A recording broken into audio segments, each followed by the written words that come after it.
Nesse vídeo, nós iremos estudar sobre qual a identidade dos 24 anciãos mencionados em Apocalipse capítulo 4.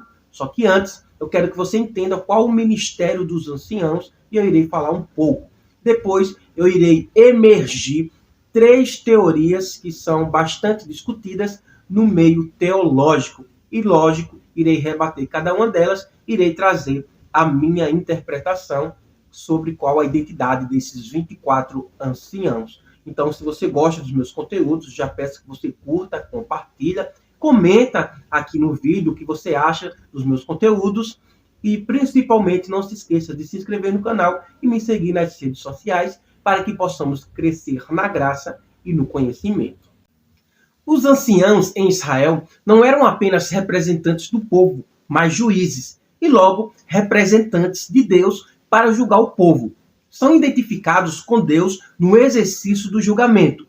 Os 24 anciãos, agora diante de nós, em conexão com o trono de Deus, também estão assentados e identificados com ele no julgamento prestes a ser executado sobre a terra. No Novo Testamento, o conceito básico de ancião é o de representante do povo, alguém que governa ou julga da parte de Deus sobre o povo. Para isso, veja Atos, capítulo 15, versículo 2, capítulo 20, versículo 17. Com relação a esses representantes no livro de Apocalipse, nós vemos que os anciãos, como um termo, ocorre 12 vezes. As ações e os serviços variados dos quais eles tomam parte demonstram claramente que são os representantes dos santos redimidos e ressurretos. Estão assentados, caem por terra e adoram. Um deles consola o vidente, João, que chora, interpreta os pensamentos do céu, tem harpas e taças do incenso, cantam, o que jamais se diz de anjos. São a companhia mais próxima do trono e do cordeiro. Sabiamente, explicam quanto aos remidos na terra, celebram o triunfo milenar e eterno de Deus e acrescentam seu amém e aleluia ao julgamento da meretriz, a corruptora da terra. Um exame das passagens que citam suas atividades frisará o fato de que os anciãos rendem adoração e glória a Deus, à medida que cada passo no plano de Deus de estabelecer seu reino e derrubar o reino do perverso é desenrolado diante deles. O número desses anciãos tem seu significado. Scott, um grande teólogo, vai comentar: mas por que 24? Bom, o significado do número deve ser buscado no livro de 1 Crônicas, capítulo 24 e 25. Davi dividiu o sacerdócio em 24 ordens, ou turnos, com um turno atuando por vez. Veja Lucas, capítulo 1, versículo 5 por diante. Os respectivos anciãos, ou chefes desses turnos, representariam todo o sacerdócio levítico. Haveria, assim, 24 sacerdotes e um sumo sacerdote. Seu serviço variado correspondia ao dos anciãos no céu, pois o templo, não menos que o tabernáculo, em sua estrutura, seus objetos e seus serviços, fora projetado de acordo com o que Moisés vira no céu. O povo de Deus é descrito como um sacerdócio santo. 1 Pedro, capítulo 2, versículo 5 e versículo 9, real. E eles são vistos aqui em ambas as caracterizações. Logo, parecem ser representantes de todo o sacerdócio celestial, associado a Cristo, o grande sumo sacerdote, no desenrolar da consumação dos séculos.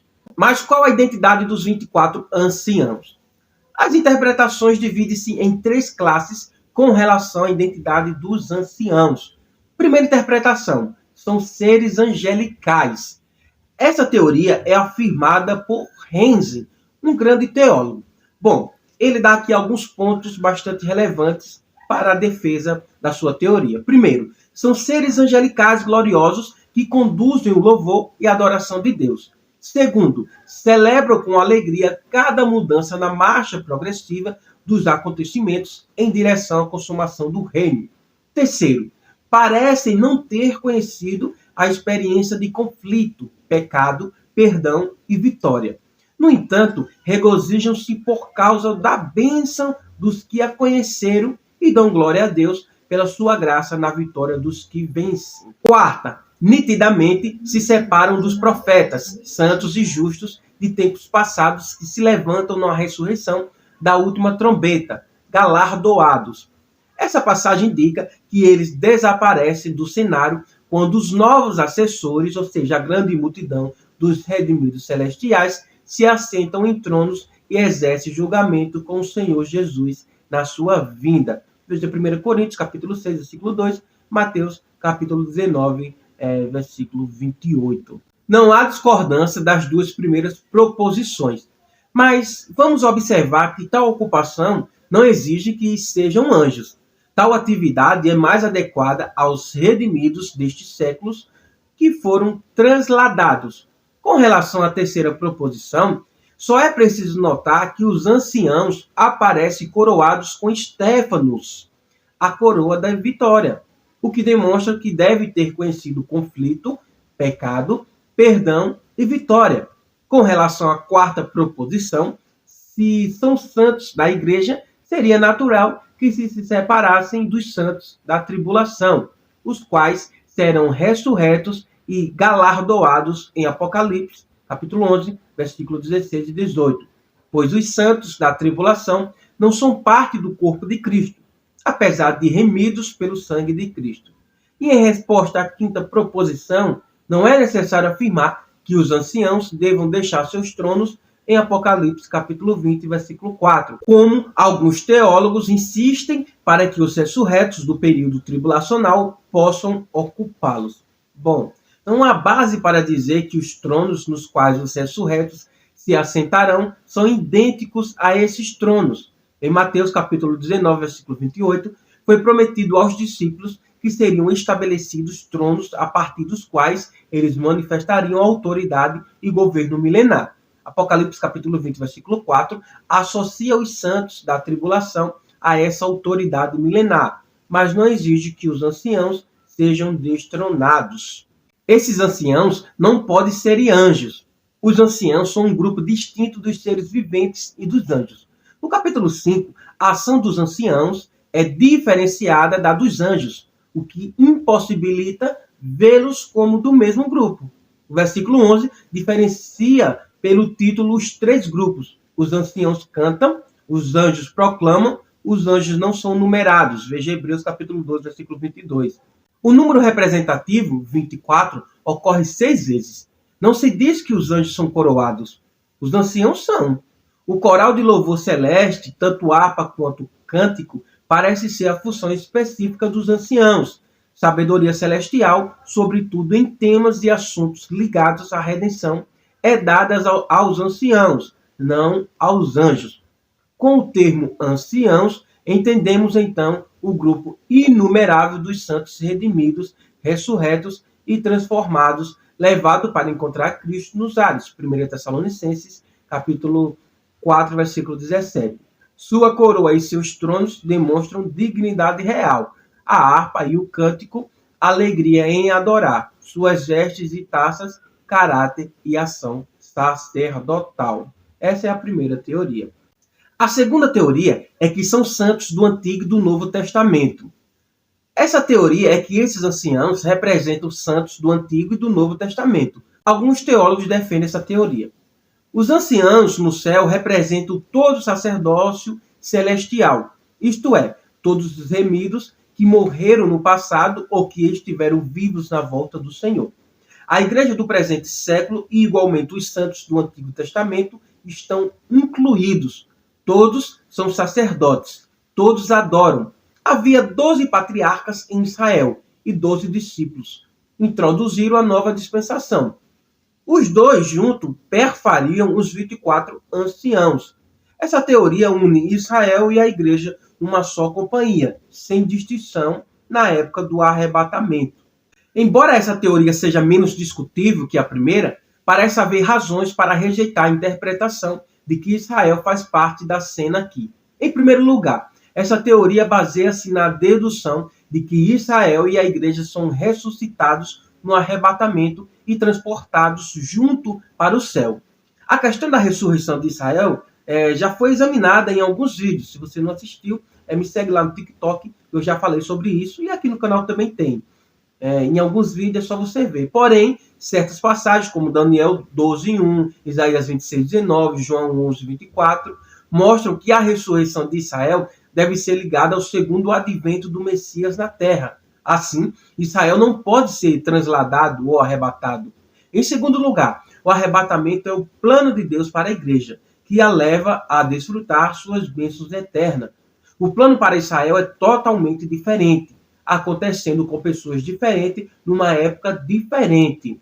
Israel não podia ressurgir e ser recompensado até o fim de sua era, já que esses 24 anciãos foram ressuscitados, recompensados e glorificados. E a igreja é o único corpo que experimentou essas coisas. Até então, no plano de Cristo, os santos do Antigo Testamento não podem estar incluídos no grupo. E por isso, com esse argumento, eu rebato essa teoria. Terceira teoria, santos deste século. Bom, eu defendo essa teoria e como eu defendo, eu irei trazer aqui vários argumentos, vários pontos para comprovar que a identidade desses anciãos é a igreja do século presente. A terceira teoria é que os 24 anciãos representam os santos desta era, a igreja, ressuscitados e transportados para os céus. Há várias considerações importantes que apoiam essa teoria. Vamos lá. Primeiro, o número 24, que representa todo o sacerdócio, como eu já falei no livro de primeiro livro das Crônicas, capítulo 24, versículo 1 ao 19, como Davi o dividiu com propósito de representação, faz supor que se trata da igreja. Embora Israel tenha sido chamado para uma função sacerdotal, em Êxodo capítulo 19, versículo 6, jamais chegou à sua função principal por causa do pecado. Para os santos da tribulação é feita a promessa de que ministrarão como sacerdotes no milênio. Veja Apocalipse capítulo 20, versículo 6. Entretanto, no começo do período tribulacional, Israel ainda não terá sido reintegrado ao lugar de nação sacerdotal, pois deve aguardar o milênio para concretizar esse privilégio. Os santos da tribulação, da mesma forma, devem aguardar o milênio para sua concretização. A igreja é o único grupo, sem dúvida, constituído como sacerdócio para atuar ministrando sob o sumo sacerdote. 1 Pedro, capítulo 2, versículos 5 ao 9. Segundo ponto, sua posição leva a crer que representam a igreja. Em Apocalipse 4, os anciãos estão sentados em tronos, cercando o trono de Deus, intimamente associados àquele que está sentado no seu trono. A igreja teve por promessa receber a mesma posição. Apocalipse capítulo 3, versículo 21, Mateus capítulo 19, versículo 28. Tal posição não poderia ser as dos anjos, que cercam o trono, mas não ocupam posições no trono. Nem poderiam ser a de Israel, pois Israel estará sujeita à autoridade do trono, não associada à sua autoridade. Em relação a isso, um grande teólogo, Lincoln, comenta com propriedade, abre aspas, eles se assentam diante de Deus, sim, e cobertos ou coroados diante dele. Certamente nenhuma criatura, por mais exaltada, assentou-se na presença de Deus. Com base em João 1, parece que os anjos nem sempre estavam na presença de Deus, mas apenas em ocasiões especiais. E Gabriel, evidentemente de alto escalão na hierarquia celestial, diz em seu discurso a Zacarias: eu sou Gabriel, que assisto, ou seja, literalmente estou de pé, diante de Deus. Lucas 1, 19. Também no livro de 1 Reis, capítulo 22, Micaías afirma que ele viu o Senhor sentado no seu trono e todo o exército celestial de pé junto dele. Veja Daniel 7. Mas aqui temos, sem dúvida, uma ordem bem nova das coisas, qual seja, os santos redimidos da dispensação presente, vistos no seu lar celestial e no seu caráter representativo, sentados e com a cabeça coberta diante de Deus. Terceiro ponto. Suas vestes brancas mostram que representam a igreja. Fica evidente em Isaías capítulo 61, versículo 10, que as vestes brancas representam a pureza que foi atribuída ao crente. Foi prometida aos de Sardes, Apocalipse capítulo 3, versículo 4, que se vestiriam de branco. Essas vestes brancas foram vistas primeiro na transfiguração, Marcos capítulo 9, versículo 3, e deixam prever que o que é de Cristo inerentemente foi imputado a esses anciãos. Quarto ponto. Suas coroas levam a considerar que representam a igreja. Esses 24 anciãos não estão usando coroas de monarca, que em grego é diadema, mas coroas de vitória, que em grego também é Stéphanos, conquistados no conflito.